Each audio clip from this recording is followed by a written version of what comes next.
2017년 6월 어느 여름날 경북 김천예술고 음악가장 서수용 교사는 대구 대명동 한 서점 앞에서 누군가를 기다리고 있었습니다. 좁은 골목이었으며 10분 20분이 지나도록 만나기로 한 학생이 나타나지 않자 그는 슬슬 짜증이 나기 시작했다고 했습니다. 며칠 전 대구 경북예술고에 재직하고 있는 성악 담당 후배 교사가 그에게 전화를 했고, 선배, 우리 학교에 노래를 기막히게 하는 2학년짜리가 있는데 완전 꼴통 문제하다.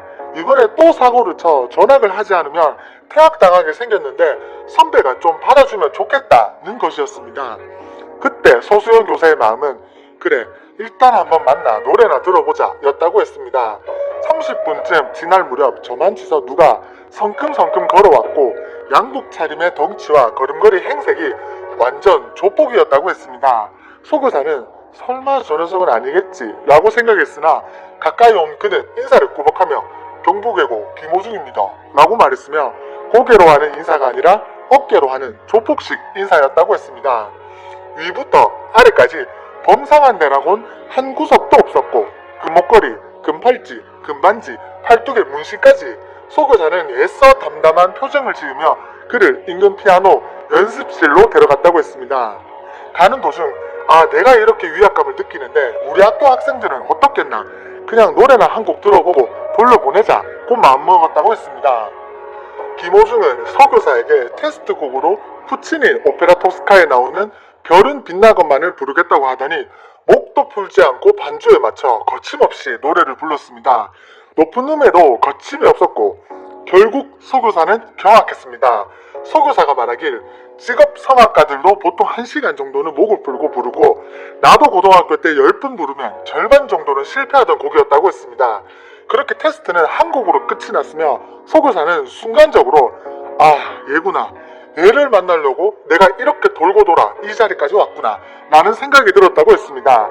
그렇게 서 교수는 김호중에게서 내재한 소리가 무궁무진하다는 걸 느끼고 그에게 말하길 무슨 사연이 있는지 모르지만 너가 성악으로 대성할 자질이 충분하다. 무단 결석하지 마라. 폭력도 행사하지 마라. 그리고 아무데서나 노래 부르지 마라. 귀한 소리니 돈 받고 노래하라. 내가 너를 노래로 평생 먹고 살게 해주겠다. 내 전 재산도 걸겠다고까지 말하며 그를 제자로 받아들이게 됩니다. 안녕하세요, 트롯뉴스입니다. 김호중 그가 8살 때 같은 반이었던 내성마비 친구가 있었는데 담임 선생님이 같이 짝꿍을 할 사람은 손을 들라고 하자 그때 김호중은 손을 번쩍 들어 짝꿍을 했었고 짝꿍으로서 많이 살펴주었다고 했습니다.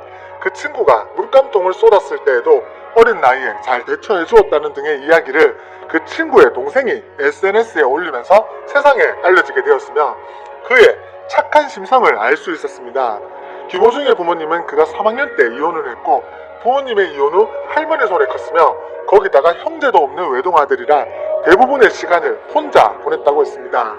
제일 슬펐던 건 부모님 없이 할머니랑 산다는 게 친구들한테 비춰졌을 때 부끄럽고 창피해서 혹시나 친구들에게 따돌림을 당할까봐 조심스러워 친구를 한 번도 집에 초대를 못했다고 했습니다.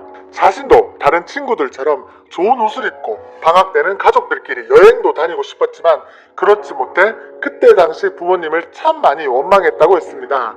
할머니가 그를 초등학교, 중학교 때를 돌봐주셨으며 고등학교 때 문득 생각나서 밤에 할머니에게 전화를 드렸는데 할머니가 말씀하시길 요즘 이상하게 내가 혈변을 본다 고 말씀하셨고 할머니 입에서 처음으로 어디 아프다고 하셨다고 했습니다. 그 이후 할머니는 대장암 선고를 받으셨고 그가 당시 다니던 학교 대구에서 울산 병원까지 가보니 할머니의 몸이 반쪽이 돼 있었다고 했습니다. 손을 잡았는데 기력이 없으셨고 할머니가 말씀하길 네가 어디 가서 남들한테 박수 받는 사람이 됐으면 좋겠다. 절대 해를 입히지 말아라. 하늘에서 꼭 지켜볼 테니까 잘 행동하라 고 당부하시고 이틀 뒤에 바로 돌아가셨다고 했습니다. 훗날 김호중이 고백하길 아직까지도 가장 후회되는 게 할머니에게 한 번이라도 노래하는 모습을 보여드리지 못한 것이라고 말하며 입간식도 못 봤다. 너무 힘들어서 못 보겠더라. 그렇게 보내드렸다. 마지막 가시는 길에 옆에 있었으면 좋지 않았을까 후회되기도 한다고 말했습니다. 초등학생 때는 축구선수, 중학생 때는 대통령, 경호원의 꿈을 꿨던 김호중은 순탄치만은 않은 청소년기를 겪었고 화목한 가정에서 자라지 못한 환경 탓에 남들에게서 열등감을 많이 느꼈었다고 했습니다. 그렇게 학교 밖을 나돌며 방황할 때 김범수의 보고 싶다 CD를 사기 위해 찾은 음반 매장에서 우연히 내순 노르마의 웅장함에 매료되어 그렇게 성악을 시작하게 됩니다.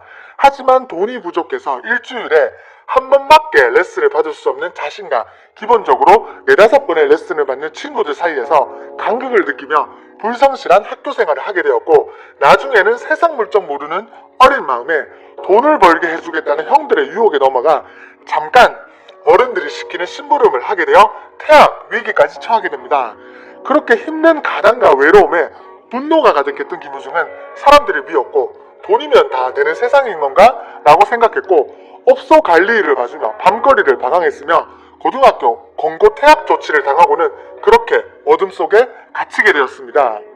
그렇게 사람과 세상의 분노로 가득 차 어둠 속에 갇혀있을 때 그가 사람들로부터 받지 못했던 사랑과 관심을 보이며 다시 한번 그에게 세상 밖으로 나올 수 있게 손을 내밀어준 사람이 나타나는데 바로 그의 선생님 서수영 교사입니다. 김호중을 만나 그의 재능을 알아챈 그는 학교에 돌아와 김호중을 받아주는 문제를 논의에 붙였지만 순탄치만은 않았으며 김호중의 내용을 아는 다른 선생님들은 다들 고개를 저었습니다.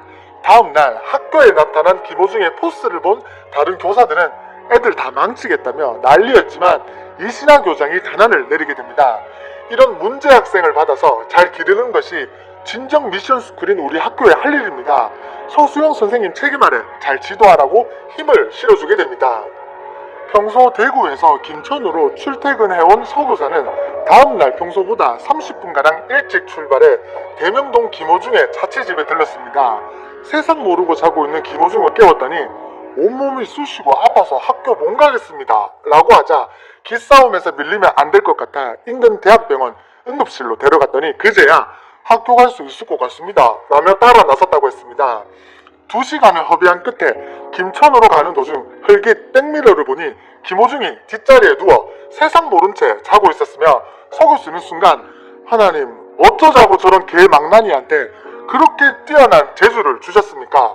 지가 가진 재주가 얼마나 소중한지도 모르고 지 몸도 제대로 못 가누는 녀석한테 왜 저런 재능을 주신 겁니까? 차라리 제게 주셨다면 하나님과 교회 이웃을 위해 헌신할 텐데라며 원망이 나왔다고 했습니다. 서 교사는 천재 모차르트를 향한 모범생 살리에리의 질투심 같은 심정이었다고 했습니다. 그렇게 서수영 교사를 만나 다시 학교에 다니면서 그의 실력은 일취월장했습니다. 지금 서울대에 재학하고 있는 이재명과 함께 세종 콩쿠르, 수리 콩쿠르 등에 출전하며 나란히 1, 2등을 했습니다. 김호중은 정기 연주회 때 내순 노르마를 불렀고 이를 기특하게 보고 자랑스러웠던 서 교수는 김호중이 부른 노래를 더 많은 사람들이 보기를 원했고 동영상으로 촬영해 인터넷에 올리게 됩니다. 영상 속의 김호중의 노래 실력은 당연히 엄청난 화제를 일으켰고 결국에는 공중파 방송국 SBS에서도 이를 보고 놀라운 내 스타킹에 출연해 줄 것을 요청하기까지 이릅니다. 나중에 매일신문 2020년 4월 24일에 뜬 서수영 선생님의 인터뷰에 따르면 스타킹에 출연하기 전까지도 갈팡질팡하고 있었다고 했습니다.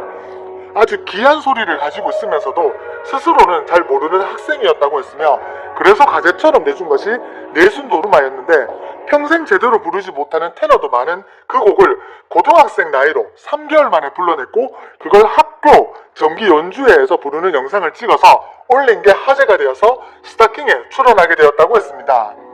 그렇게 그의 인생은 영화처럼 바뀌게 되었습니다. 각종 성악 콩쿠르를 석권했으며 곱비리가 부른 내순 노르마 영상으로 스타킹에 출연하면서 이름도 알렸고 영화 파바로티의 실제 주인공으로도 주목을 받게 됩니다.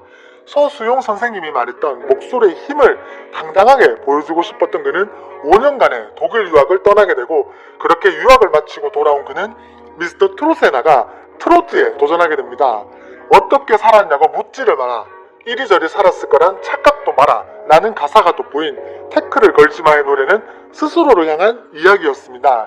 그가 말하길 영화처럼 그런 일까지 한 건 아니었지만 아무리 열심히 살아도 제겐 평생 조폭이었다는 꼬리표는 달리겠지요. 하지만 제가 파바로티를 보면서 꿈을 키운 것처럼 힘든 시간 속에 있는 친구들이 김호중 저 사람도 저렇게 하는데 나는 더 잘할 수 있어 라고 단 한 명만 생각해서도 나는 그런 꼬리표를 원망하지 않을 겁니다 라고 했습니다. 처음 도전하는 트로트를 나처럼 힘들었던 사람도 있다고 용기를 주려고 시작했는데 오히려 팬들에게 용기와 위안을 얻었다고 했으며 팬들이 붙여준 트바로티란 별명을 가장 사랑하는 그는 이미 그들에게서 마음의 왕관을 받았다고 했습니다. 김호중 그가 말하길 선생님이 어느 날 그랬다. 너가 동원이만 했을 때 꿈이 삼시세끼 먹고 싶은 반찬 골라 먹는 거라 했지. 어느 순간 욕심이 나면 옛날 생각해봐라 고 했다고 말하며 나에겐 미스터 트롯을 통해 얻은 동료들과 절 믿어주시는 팬들 그거면 된다. 그거면 충분히 행복하다고 했습니다. 김호중 그는 성악이건 재즈건 트로트건 자신의 목소리를 낼 수만 있다면 모두 도전해보고 싶은 무대라고 했습니다.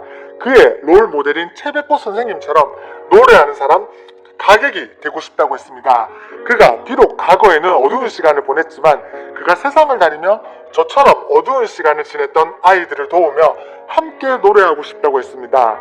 내 손을 감싸며 괜찮아 울어준 사람 세상이 등져도 나라서 함께 할 거라고 고맙소 늘 사랑하오 천상의 목소리로 우리의 상처를 어루어 만져주는 김호중님의 앞날에 축복만 가득하기를 저 역시 끝까지 응원하겠습니다. 영상을 끝까지 시청해주시고 귀한 시간 내주셔서 대단히 감사합니다. 구독, 좋아요, 알림 설정 꼭 부탁드리겠습니다. 더 좋은 영상으로 보답하겠습니다. 감사합니다.